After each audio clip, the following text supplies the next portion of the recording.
Jokowi kan pengen bangsa ini ke depan lebih baik, tiba-tiba ada korupsi bansos. Iya, ribet-ribet lah. Tiba-tiba politisi bilang, wah ada politisi bansos. Politisasi bansos. Juliari partainya mana tuh? PDIP. Ada yang tahu PDIP. Tapi kalau di luar PDIP, partai apa yang cocok buat Pak Jokowi kira-kira? Kalau menurut saya partai-partai apa ya? Partai umat. Saya sampai detik ini melihat ya PDIP ini secara politik masih banci. Dari Rakernas saja Bang kan melihat kan poin-poinnya kan. Oh gitu ya, hancur ya? Hancur banget Bang. Oh, rusak sudah. Keputusan untuk mengeluarkan Pak Jokowi dari PDIP belum ya? Belum ada. Iya. Begitu juga Gibran juga. Ya? Siapa tahu kita dukung Gibran jadi sekjen, gantiin Asto.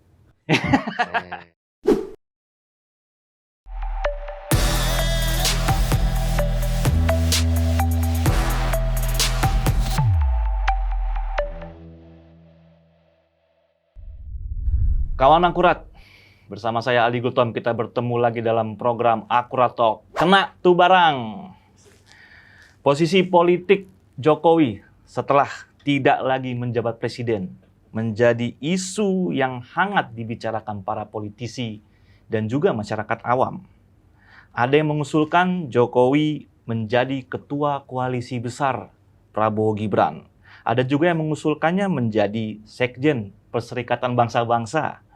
Ada juga yang merekomendasikannya menjadi penasehat khusus Prabowo Subianto. Bahkan Presiden Jokowi sempat rusik dengan beragam wacana yang mendorong-dorong dirinya. Pertengahan Mei lalu Jokowi menegaskan bahwa dirinya masih menjabat presiden 5 bulan lagi. Posisi politik Jokowi ketika purna tugas juga menarik karena dikaitkan dengan kemungkinan PDI Perjuangan untuk masuk menjadi bagian pemerintahan Prabowo Gibran. Cahaya Jokowi mungkin masih terlalu menyilaukan buat partai Banteng Gemuk untuk memutuskan sikap politik saat ini. Bahkan ada gosip bahwa kekuatan politik tertentu sedang memecah belah hubungan baik Prabowo dan Jokowi. Bagaimana sebenarnya relasi Jokowi dan Prabowo? Benarkah ada indikasi kekuatan politik tertentu yang sedang memecah belah keduanya? Bagaimana posisi politik Jokowi setelah menyelesaikan masa jabatan sebagai presiden? Kita akan membahasnya dari kacamata seorang tokoh politik muda yang pernah terlibat dalam pemenangan dua tokoh besar ini. Beliau adalah Ketua Umum Prabowo Mania 08, Immanuel Ebenezer. Thank you Aldi. Prabowo Mania 08 kan Bang, ya nama lengkapnya ya? Prabowo Mania 08 gitu. Jokowi Mania 08 nggak ada ya? Nggak ada. Ada Prabowo Mania 08. Prabowo Mania 08. Oh. Itu. Sampai detik ini sih ya. Masih. Bang Noel, thank you berat Bang sudah datang ke studio Akurat yang sederhana ini. Kan. Bang Noel di tengah kesibukannya menyempatkan waktu bersama kita untuk membahas tadi isu-isu ya sekilas ya Bang yang sudah saya sampaikan, dan juga mungkin Bang Noel ada sudut pandang tersendiri mengenai persoalan-persoalan politik terkini nih. Nah, yang pertama mau nanya dulu ke Bang Noel nih tentang kesibukan Prabowo Mania 08 ini setelah kemenangan Prabowo Gibran. Apa yang sedang digiatkan oleh kawan-kawan di Prabowo Mania? Ya, pertama-tama kita tetap melakukan konsolidasi ya. Konsolidasi apalagi ini baru kawan-kawan Akurat yang dapat info nih. Oke, mantap. Bahwa ketika pasca pengumuman KPU, saya coba diskusi dengan Pak Prabowo, menanyakan Pak Prabowo Mania ini gimana? Saya tanya, kan Bapak sudah menang dan tugas saya sudah selesai menangkan Bapak. Kemudian jawab Pak Prabowo, Prabowo Mania tetap harus hadir, jangan dibubarkan.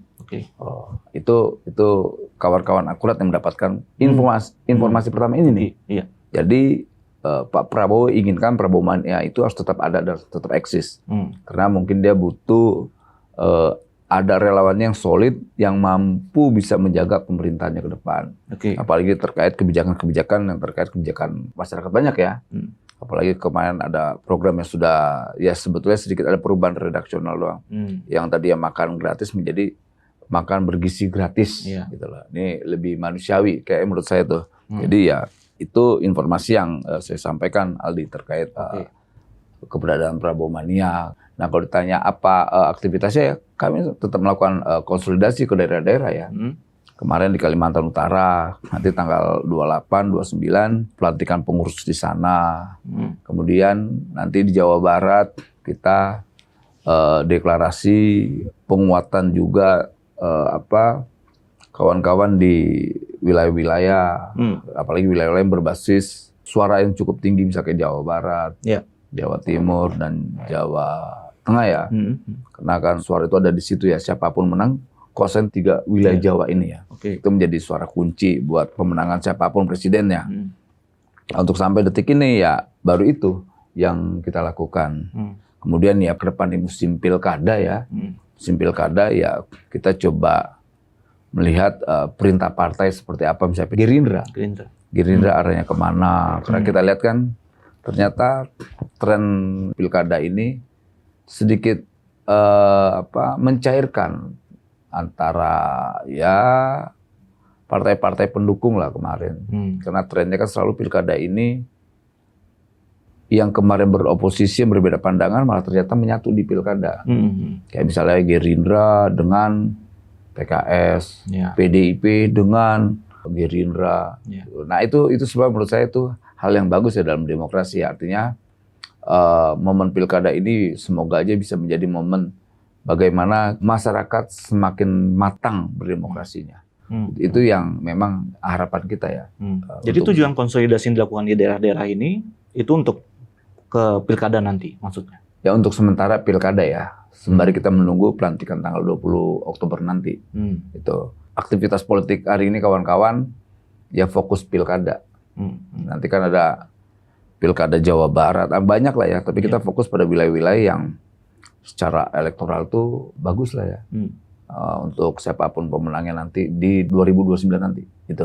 Nah ini berarti ada arah untuk mendukung calon-calon yang di-endorse oleh Pak Prabowo? Saya rasa kita tegak lurus ke Gerindra dan Pak Prabowo ya.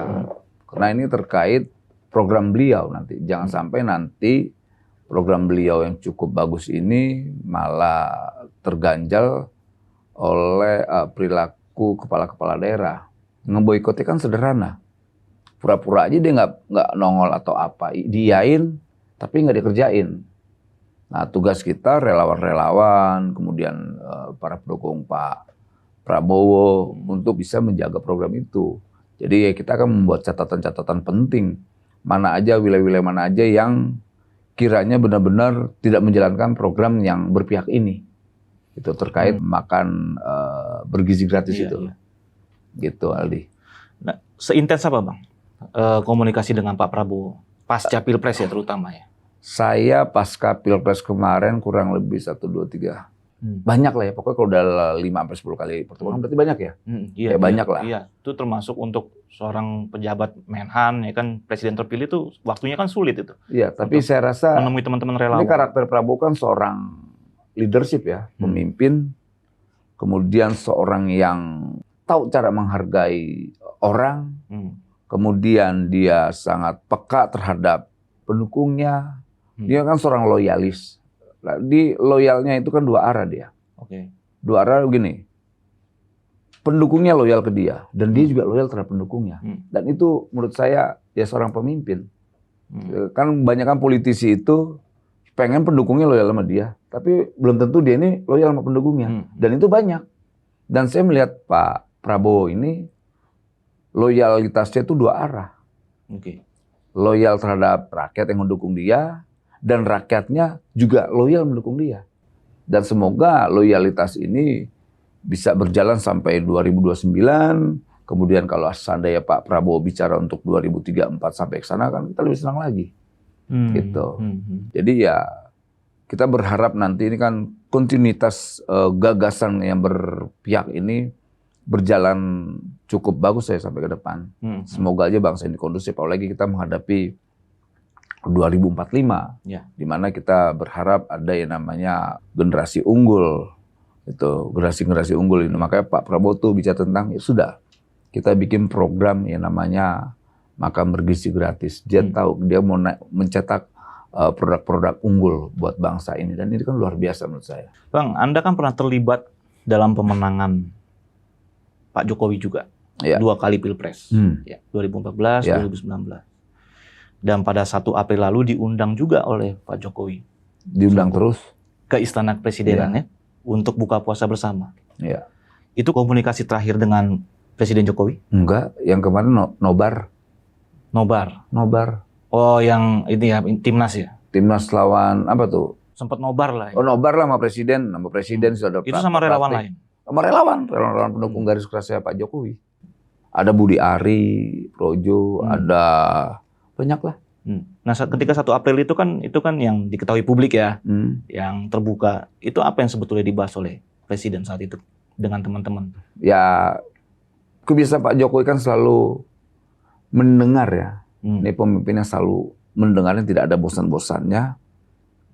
Ya, beliau ya mendengar masukan kawan-kawan relawan. Selalu bertanya gimana di luar gitu.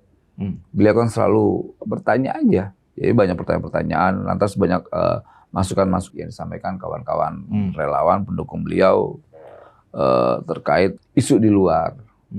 Ya salah satunya waktu itu yang lagi hot-hotnya, dia coba ingin mengambil salah satu partai besar, ya kan? Iya. Itu PDIP dan Golkar. Tapi beliau sampaikan, saya tidak akan pernah mau. Gitu, dia sampaikan saya enggak. Gitu. Dan kawan-kawan relawan ada yang menawarkan, Pak udah ambil Golkar, ambil mimpin Golkar, ambil ketum Golkar. Terus sempat mendorong seperti itu?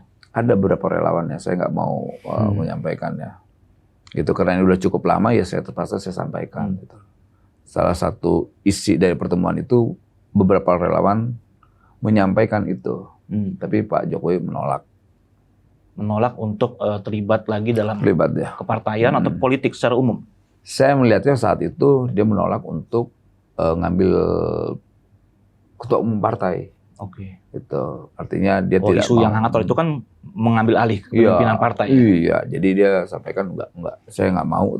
Dia hanya fokus untuk bekerja, kemudian dia ingin fokus untuk mengasuh cucunya nanti di Solo. Ada pembicaraan privat dengan Pak Jokowi kan gini, Bang. Ada banyak orang mengatakan Pak Jokowi kok sekarang udah berubah ya, terutama setelah dia mendorong atau mengizinkan Gibran untuk menjadi calon wakil presiden.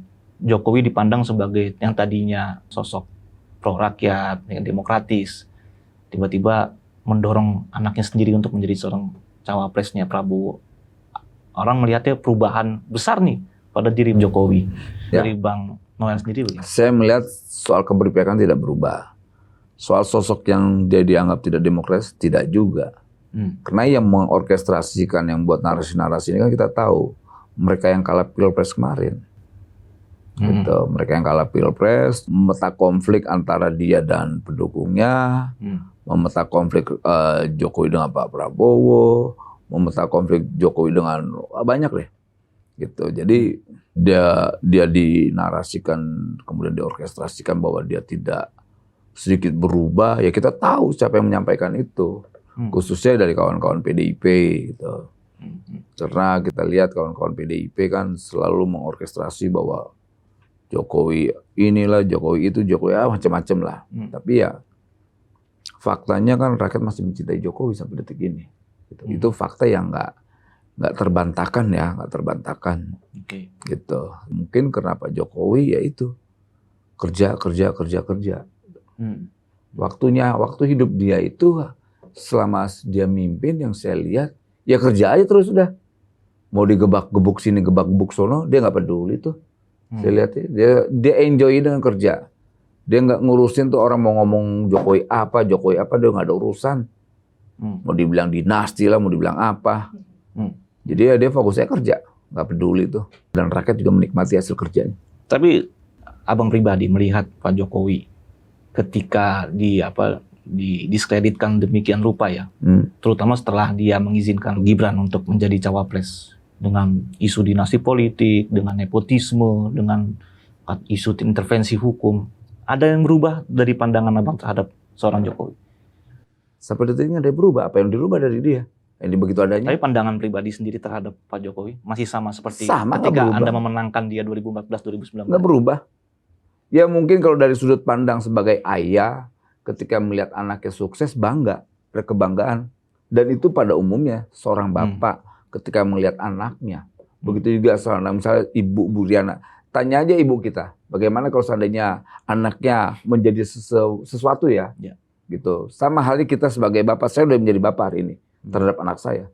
Saya sama tuh, saya yakin sikap saya dengan Pak Jokowi pasti ada sebuah kebanggaan. Mungkin yang terlihat ada sebuah kebanggaan dari seorang bapak terhadap anaknya.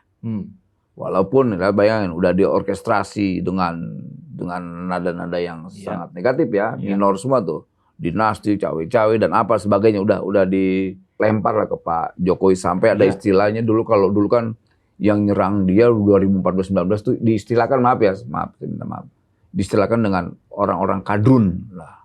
Kemarin 2024 kadrunnya nggak ada, yang ada badrun, banteng gurun gitu, itu istilah. Iya. Itu jadi ya kita sih, saya ngeliat Pak Jokowi slow aja, walaupun ada istilah baru itu yang namanya badrun itu, banteng gurun, itu berubah dari kadrun menjadi banteng gurun. Oke, Anda kan berkomunikasi dengan presiden yang akan pensiun dan presiden terpilih, Pak Jokowi dan Prabowo. Kan?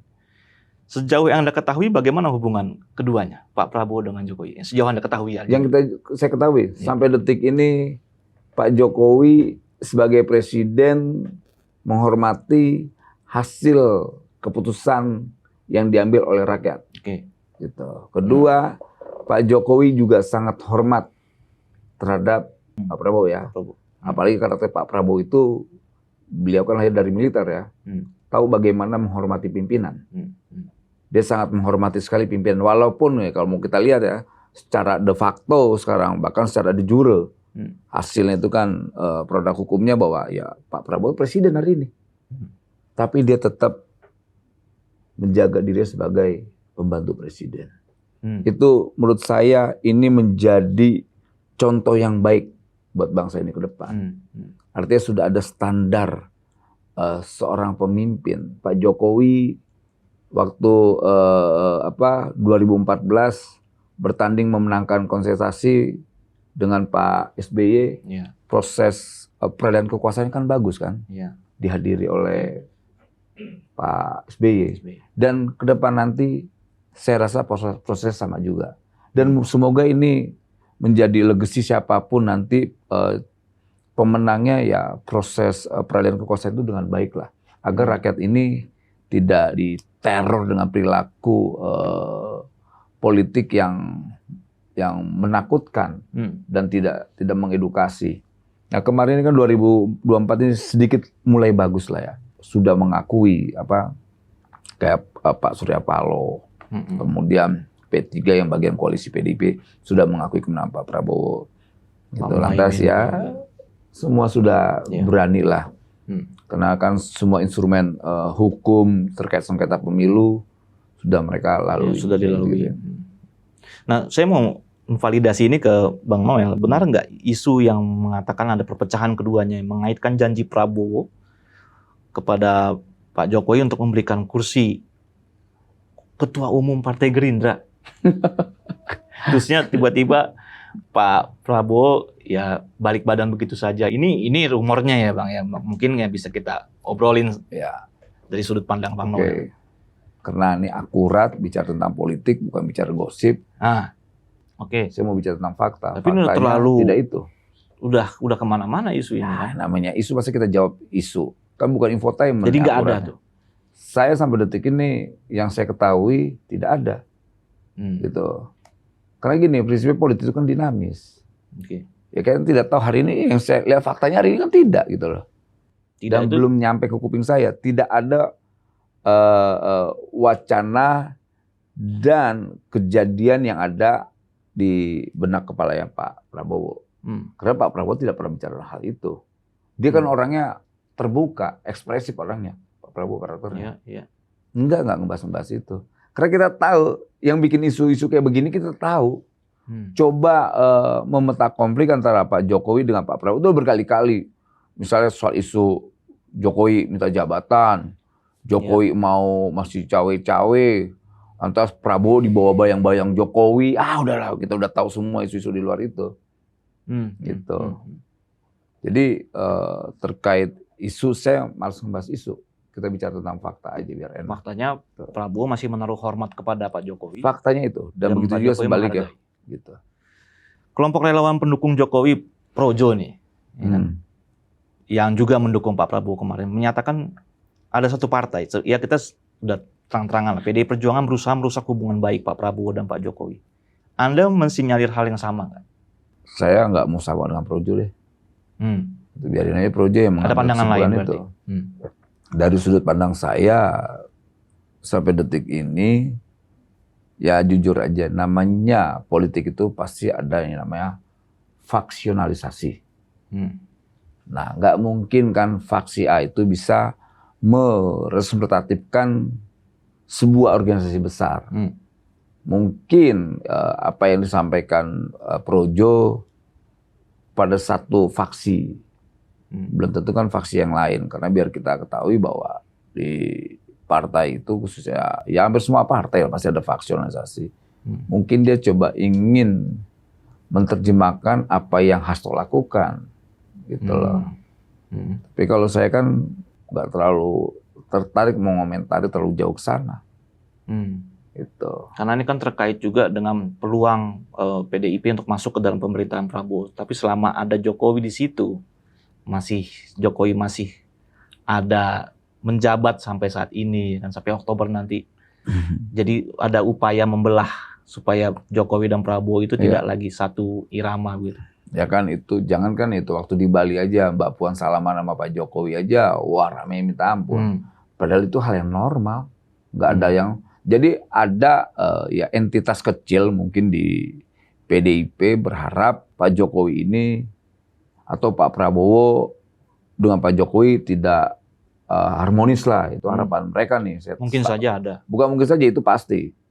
Gitu. Itu mungkin kelompoknya Hasto mungkin berharap supaya Pak Prabowo jangan baik-baik dengan Jokowi. Begitu sebaliknya Jokowi jangan baik-baik dengan Prabowo. Gitu. Dan maksudnya itu tujuannya, motifnya apa itu? Ya pasti motifnya politik lah, nggak mungkin enggak. Dan ingin bergabung dengan kekuasaannya.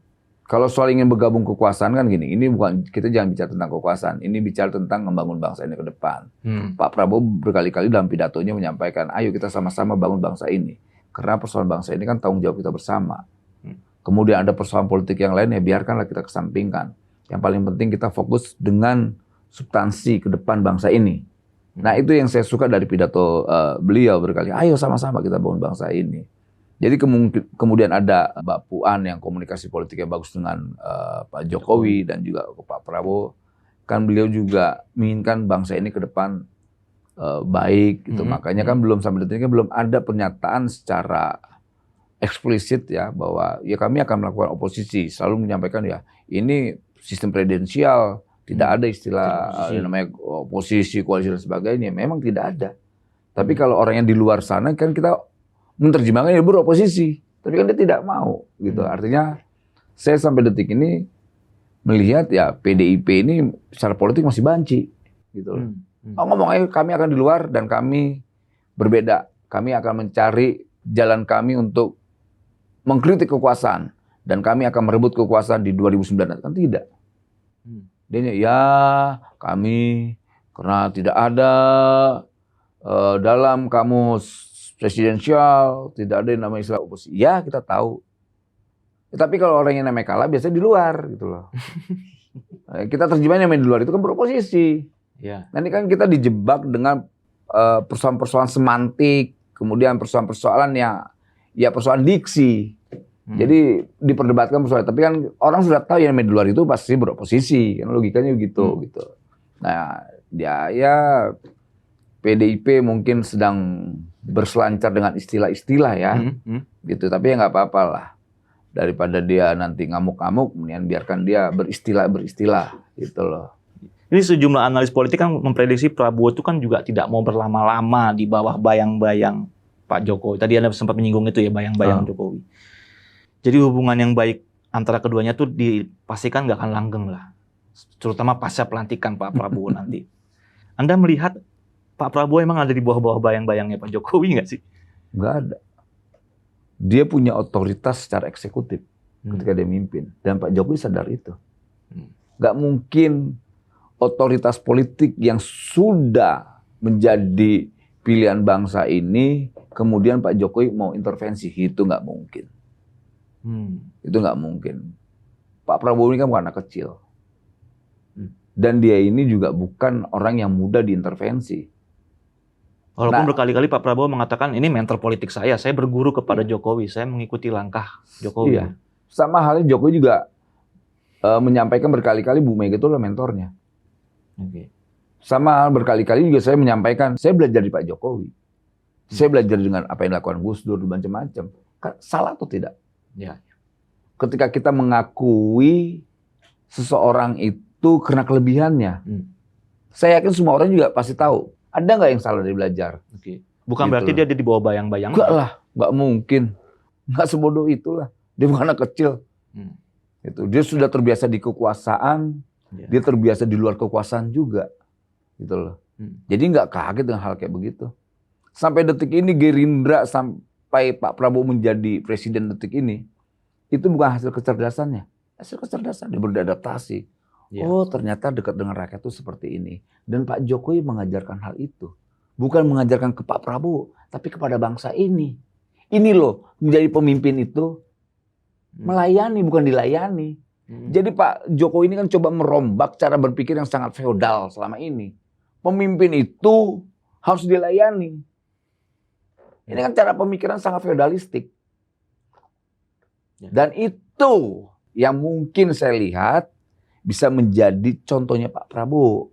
Pak Prabowo ngambil poin itu ya? Poin itu, oh begini, oh begini. Ya maaf, Pak Prabowo itu kan kita ketahui ya lahir dari lingkaran kekuasaan. Dari lingkungan di mana orang tuanya juga seorang menteri yang cerdas ya. Bungawan ekonomi. Oh, bungawan ekonomi. Jadi ya darah biru banget. Kemudian melihat Pak Jokowi, iya sama rakyat kok dekat sekali. Bukannya Pak Prabowo nggak mau dekat dengan rakyat, mau. Tapi kan biasanya orang-orang yang terbiasa dekat dengan kekuasaan Orde Baru yang masih lingkaran yang sangat ini sekali kan susah berinteraksi, beradaptasi dengan rakyat. Maaf, rakyat yang bau oli lah, bau bawang lah, emak apa gitu loh. Ya sama kayak orang tua saya lah, misal bau bawang dari dapur datang nyalain, bau bawang. Bayangin Pak Jokowi mau datang tuh. Dan di belakangnya siapa? Pak Prabowo. Berapa tahun? 5 tahun. 4 tahun lah, 4 tahun Pak Prabowo mendampingi Pak Jokowi. Dia mencium bau-bau rakyat. Akhirnya terbiasa kan. Oh begini. Dan saya yakin Pak Prabowo punya sebuah ketulusan dan kejujuran dengan program-program yang akan dia jalankan. Yaitu apa? Makan bergizi gratis. Itu program yang mulia sekali. Dan saya yakin belajar dari apa yang Pak Jokowi lakukan. Kembali ke sosok Jokowinya Bang. Yang pribadinya lumayan Anda kenal kan. Menurut Anda bagaimana peluang posisi politik Pak Jokowi setelah tidak lagi menjabat presiden 2024, Oktober 2024 nanti? Peluang posisi politiknya seperti apa? Apakah Pak Jokowi akan tetap mempunyai peran yang signifikan di pemerintahan baru nanti, atau dia akan mengambil ya tadi kepartaian ya, berpolitik? Pertama yang pasti nggak mungkin jadi menteri. Kedua mungkin juga jadi presiden. Nggak mungkin jadi apa-apa. Yang terjadi yang mungkin adalah dia tetap menjadi Jokowi. Jokowi yang dicintai rakyat. Jokowi yang punya legacy buat bangsa ini. Gitu loh. Jokowi yang punya kemampuan bertahan dengan fitnahan, dihina dan sebagainya. Jadi posisi dia akan mendapatkan tempat yang luar biasa di mata rakyat. Jadi rakyat menempatkan posisinya. Bukan partai politik, bukan Prabowo, bukan siapapun. Tapi rakyat akan menempatkan posisi Pak Jokowi ke depan. Nah, biarkan rakyat yang menentukan. Dan dia juga jangan lupa, dia ayah dari wakil presiden terpilih. Itu signifikan juga nggak? Peran dia sebagai ya mantan presiden sekaligus juga bapak dari pasti ada lah. Nggak mungkin nggak, biar gimana pun anak selalu bertanya ke orang tuanya. Bahkan ada istilah buah jatuh tidak jauh dari pohonnya. Ya pasti ada sikap-sikapnya Pak Jokowi, ada karakter Pak Jokowi yang melekat di anaknya. Itu tidak mungkin tidak. Gitu. Tanpa dia harus bertanya ke bapaknya juga, pasti ada perilakunya Pak Jokowi yang melekat di Mas Gibrannya gitu loh. Entah sebagai pekerja atau apa gitu lah. Tapi kan kita tidak bisa mengambil sebuah kesimpulan karena belum 20 Oktober. Gitu loh. Kalau sampai 20 Oktober mungkin relevan tuh pertanyaan itu. Tapi yang bisa saya analisa yang tadi itu. Gitu, Aldi. Banyak kalangan kan mencibir ya kepada orang-orang yang mencarikan pekerjaan istilah tanda kutip nih Bang untuk Pak Jokowi pasca pensiun nanti setelah pensiun. Ada yang merekomendasikan jadi sekjen PBB lah, ketua koalisi besar lah, ada yang jadi penasihat khusus presiden. Anda termasuk yang merekomendasikan apa nih Pak Jokowi? Saya mau dia sebagai pemimpin bangsa ini. Pemimpin bangsa itu bukan sebagai presiden. Betul. Gitu loh. Dia menjadi penasehat buat anak-anaknya, menjadi penasehat buat rakyatnya, menjadi pemimpin untuk rakyatnya, bukan sebagai presiden ya. Gitu. Jadi biarkan rakyat yang memberi jabatan buat Pak Jokowi. Saya yakin rakyat lebih jujur daripada politisi. Karena ya dalam politik itu antara mendukung dan menjerumuskan tipis kan. Ini dia sedang menjerumuskan atau sedang mendukung saya nih. Dalam politik itu hal yang begitu tipis. Yang jujur itu rakyat nanti. Tapi harapan saya Pak Jokowi selalu ada di hati rakyat nanti. Ada tetap di dalam lingkaran istana sebagai penasehat untuk Prabowo Gibran itu mungkin nggak, Pak? Saya rasa tidak mungkin. Karena bukan itu ide membentuk presidential club misalnya. Gitu. Presiden club itu kan selalu gagasannya Pak Prabowo. Biar apa? Semua presiden-presiden ini yang dulu pernah sukses di wilayah yang mana bisa memberi masukan. Ya. Ketika ada pertarungan-pertarungan bisa diselesaikan di presiden club itu. Itu kan terjadi di beberapa negara ya. Beberapa negara-negara Eropa gitu loh. Dari menurut saya ide itu ide yang bagus. Kenapa? Bangsa ini selalu ketika ada beda pandangan langsung membuat tembok besar. Akhirnya ada batas, susah komunikasi. Nah presiden klub ini kan menariknya apa? Ketika ada gagasan-gagasan yang tidak ketemu, misalnya benang merah tidak ada, yuk bisa kita diskusikan di presiden klub ini. Nah itu siapa? Mantan-mantan presiden. Gitu. Bisa nanti Pak Jokowi, Bu Mega, Pak SBY, ya ngobrolin dong. Jadi nanti mereka juga bisa menjaga marwah bangsa ini, ideologi bangsa ini. Misalnya ada yang menyimpang, ini nggak bagus dari sudut pandang saya. Yuk, kamu jangan begitu. Nah, presiden klub ini kan enak, gitu, sama presiden itu loh. Jadi kan tidak susah. Beda misalnya Kak Muldi, jangan kan telepon presiden, telepon menteri jangan susah. Jadi kalau presiden telepon sama mantan presiden kan ada yang direct langsung tuh teleponnya. Ya kan itu sebetulnya maksudnya di situ. Presiden klub ini. Bukan kumpul-kumpulan anak-anak gosip ya, anak tongkrongan. Bukan. Presiden klub ini kan sarana, ruang untuk mendiskusikan arah bangsa ini ke depan. Gitu loh. Misalnya terkait ideologisasi, terkait soal apa bangsa ini ke depan, kebijakan-kebijakan gitu loh. Waktu itu saya ini dalam analisa saya, seperti ini bangsa ini begini cocoknya. Gitu. Kebijakan luar negerinya seperti ini. Itu mungkin realisasi nggak menurut? Kalau seandainya para mantan presiden ini punya sikap kenegarawanan, saya rasa itu bisa terjadi. Tapi kalau masih mentalnya politisi, ya jangan berharap. Kalau mentalnya masih menjadi politisi, ya nggak mungkin terjadi. Tapi kalau fase itu sudah lewatin, fase tertinggi seorang itu kan dia sebagai negarawan. Gitu loh. Tadi Abang bilang Pak Jokowi pas pada pertemuan itu ya 1 April itu ya, Pak Jokowi mengatakan saya nggak akan menjadi ketua umum partai nantinya. Dia menyampaikan itu dia nggak mau. Tapi dia mungkin nggak akan ada di sebuah partai nantinya. Ya kalau seandainya dia mau jadi apa itu hak politik dia, hak konstitusinya. Mungkin saja ya. Ya namanya politik itu kan kemungkinan. Butuh partai memang Pak Jokowi. Iya, gitu. Tapi ya saya belum menjawab itu kalau belum terjadi. Tapi sampai detik ini yang disampaikan itu persis apa yang disampaikan ke muka saya. Dulu kan pernah beberapa media mainstream apa yang dipertanyakan, dikonfirmasi, ya Pak Jokowi bilang tidak. Dan sama itu juga terkonfirmasi disampaikan ke kita waktu pertemuan di situ. Pak Jokowi bilang tidak. Gitu. Nggak mau ngambil alih partai apapun. Enggak. Tapi mungkin saja akan berpolitik di partai nanti. Soal berpolitik itu kan hak konstitusi beliau ya. Iya. Gitu, hak konstitusi beliau. Tapi saya lihat Pak Jokowi bukan karakter sebagai politisi tuh. Dia pekerja. Dia nggak ngerti gitu-gitu. Kerjanya kerja aja udah. Dan ketika Pak Jokowi memutuskan, ini analisanya nih, memutuskan untuk masuk ke sebuah partai di luar PDIP gitu ya. Bukan PDIP tentu saja. Kalau bilang di luar PDIP, emang PDIP kenapa? Ya kan nggak mungkin iya. lah. Kok nggak mungkin? Ya kan sudah sedemikian hancurnya kayaknya komunikasi yang baik antara PDIP dengan Pak Jokowi. Hancur ya, gue nggak tahu. Kemarin kan dari Rakernas saja Bang kan melihat kan poin-poinnya kan. Oh gitu ya, hancur ya? Hancur banget Bang. Oh, Rusak kacau. sudah. Ya tadi Abang bilang Hasto. Hasto ya kacau tuh Hasto ya. Kritiknya kan tajam banget Bang. Hasto Ketika nggak kritik Pak tajam, Jokowi ya. memutuskan untuk masuk partai berarti Emang kan. Hasto kritik? Iya dong. Hasto sedang berbargaining. Itu bargaining. Bargaining. Gitu. Nah, Pak Jokowi nggak bisa dibargain. Itu jawabannya.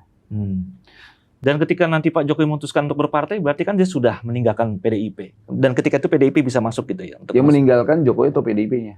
Dia meninggalkan PDIP. Enggak, mana? Nggak ditinggalin PDIP. Yang meninggalkan itu kan PDIP. PDIP meninggalkan Jokowi. Iya. Ketika Pak Jokowi memutuskan untuk mendukung Prabowo. Dia bilang pengkhianat, dia bilang apa, dibilang apa, itu kan bentuk penghinaan. Bahkan ada salah satu kader PDIP menyampaikan bahwa kalau dengan Gerindra dan Pak Prabowo, kami nggak masalah kami dengan Jokowi. Kurang ajar tuh. Gitu. Berarti emang yang meninggalkan itu bukan nih Pak Jokowi. Makanya saya bilang sudah bikin hancur tuh berarti kan komunikasi dan hubungan relasi yang baik. Yang bikin hancur kan mereka, bukan Jokowi. Jokowi yang senyum-senyum aja, tetap PDIP. Bayangkan, pertemuan Pak Jokowi dengan Bu Mega itu selalu ada di atas mejanya Pak Jokowi. Artinya apa? Komunikasi itu selalu ada, tapi kan dibatasi. Dibatasi terlalu kecurigaan yang berlebihan lah. Menurut saya di PDIP-nya terhadap Pak Jokowi. Terhadap Pak Jokowi. Seharusnya PDIP malu. Gitu. Ya kan selama ini kan bilang klaim kader. Ujung-ujungnya dia hina-hina. Sebenarnya hinaan apa yang dilakukan PDIP terhadap Pak Jokowi itu menghina PDIP sendiri sebetulnya. PDIP sedang menghina dirinya. Tapi Anda membenarkan berarti kita agak mundur dikit jadinya nih Bang. Pilihan politik Pak Jokowi ketika itu tidak mendukung kader PDIP yang Ganjar Pranowo untuk di Pilpres kemarin malah mendukung yang diusung oleh partai lain. Itu kan ya sakit hati kan dari situ bermula ya kan. Sebetulnya nggak dari situ, banyak peristiwa. Tapi kan kita tidak mau boleh dong. Karena tidak diizinkan untuk menyampaikannya, saya tidak berani menyampaikan ya. Jadi bukan itu tapi aja. Tapi suatu saat saya akan sampaikan kejadian yang sebenarnya lah. Gitu, dan itu kan disampaikan ke saya juga. Dan itu terkonfirmasi, saya cek ke PDIP, saya cek juga ke Pak Jokowi. Dan saya cek juga ke Pak Prabowo semuanya sama. Tapi nanti itu akan saya sampaikan. Jadi bukan hanya masalah pilihan politik ketika Pilpres kemarin ya? Jauh sebelumnya sudah ada. Banyak hal. Ya contoh kasusnya lah yang sederhana lah. Jokowi kan pengen bangsa ini ke depan lebih baik, tiba-tiba ada korupsi bansos. Iya, ribet-ribet lah. Tiba-tiba politisi bilang, wah ada politisi bansos. Politisasi bansos. Juliari. Ya nggak tahu lah, Juliari partainya mana tuh? PDIP. Ada yang tahu PDIP. PDIP. Oh itu salah satu ya, salah satu yang bikin Pak Jokowi juga merasa banyak marah, bukan itu aja, banyak kalau kita kupas. Saya nggak mau terlalu inilah. Itu. Tiba-tiba kemarin ada keputusan MA. Wah, Kaisang, aduh. Tuh, mereka analisa ya pantasnya ada bansos extend lah ya. Bansos itu tambahin lagi sampai bulan apa. Makanya kita ketawa-tawa. Bansos extend. Tapi menurut Anda, ini banyak analisa juga mengonfirmasi ke Bang Noel nih kita nih. Ini kan tingkat kepuasan publik ya, masyarakat ya. Karena Pak Jokowi juga masih menjabat sih. Itu kan masih sangat tinggi. Sebelum Pilpres itu kan 80%. Dan sekarang kayaknya juga walaupun belum ada hitung-hitungannya dan belum ada rilisnya resmi, cukup tinggi juga nih kayaknya Pak Jokowi ke daerah-daerah mendapatkan antusiasme publik. Setelah Pak Prabowo Gibran nanti resmi menjabat, bagaimana, redup nggak cahayanya Jokowi itu? Enggak. Indikasinya apa tuh Bang? Banyak variabel atau banyak indikator. Karena rakyat merasakan langsung hasil kerjanya. Dan saya jalan, ya namanya ke Sulawesi, Kalimantan, kemarin jalan. Sampai ke desa-desa, petani-petani itu puas. Ada jalan yang dibeton, ada ini, ada yang namanya tanggul, ada waduk. Infrastruktur ya. Ada semua. Gitu loh. Apa yang cari reason yang membuat rakyat benci dengan Jokowi, nggak ada. Tapi banyak reason untuk membenci Jokowi karena sikap politik. Itu bisa kayak PDIP itu. Banyak banget dibilang Jokowi ini, banyak lah. Tapi kan rakyat maunya ya Pak Jokowi. Mau ngomong apa terserah. Jokowi hari ini yang bekerja untuk rakyat. Apakah politisi-politisi itu bekerja untuk rakyat? Yang ada nipu. Dan saya konfirmasi, nipu yang ada. Berapa puluh tahun politisi itu nipu rakyat. Bekerja nggak untuk rakyat? Nggak ada, nipu. Ngomong rakyat, nipu. Arogansi kerakyatannya tinggi. Jokowi kan tidak. Ya dia bekerja aja, udah bodo amat, mau dihina, mau apa. Orang urus gitu. Gitu. Dia kan ini workaholic nih. Iya. Gitu. Jadi pasca pensiun nanti kemungkinan Pak Jokowi akan tetap berpolitik ya menurut Bang Noel ya. Karena dia kan seorang workaholic, dia betul-betul mencintai masyarakat. Oke, mungkin sebagai pemimpin yang hari ini dicintai rakyat dan kemungkinan dia akan tetap dicintai, ya dia akan memberi masukan kali ya. Saya rasa tidak ada yang salah siapapun pemimpin bangsa ini untuk meminta masukan ke Pak Jokowi.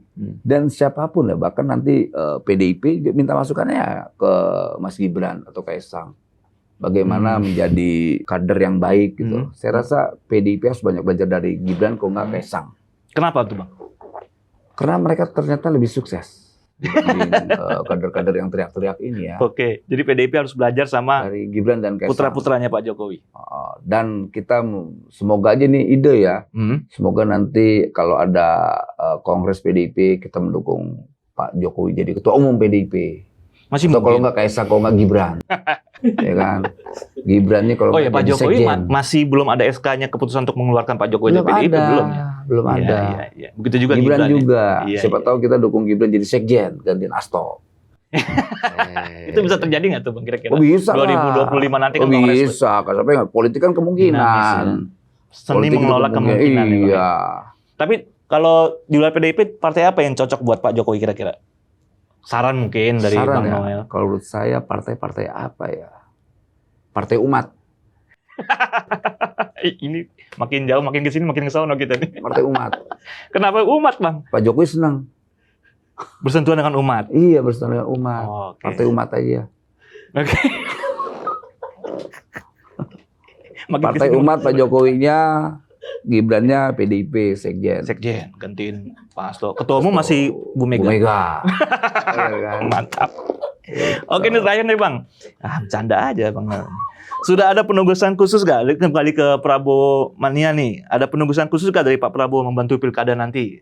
Untuk kalau pemenangan-pemenangan di daerah-daerah atau relawan Prabowo Mania nanti bermetamorfosis juga nanti untuk menjadi pendukung calon-calon tertentu di daerah-daerah. Kalau penugasan khusus sih belum ada ya. Karena kan Pak Prabowo kan lagi fokus terhadap transisi, proses transisi nanti ini ya. Nggak mungkin dia bicara tentang pilkada lah. Yang ngurusin mungkin Pak Dasko atau Sekjen ya. Tapi sampai detik ini saya belum ada penugasan khusus terkait pernyataan tadi itu. Belum ada. Tapi memang lagi menyiapkan juga untuk membantu ya. Berarti pilkada, pemenangan pilkada dan sesuai dengan arahannya Pak Prabowo tentunya ya. Pasti kalau itu. Oke. Pasti. Tapi secara khusus tidak ada, belum ada. Oke, Bang Noel. Bang Noel, thank you berat ya. Thank you, Rudi. Thank you banget, banyak bercandanya tapi ini mau gali-galinya susah juga gitu. Oke, kawan akurat. Demikian dulu episode kali ini, semoga bermanfaat. Kita akan bertemu lagi dalam episode selanjutnya. Akurat Talk, kena tuh barang.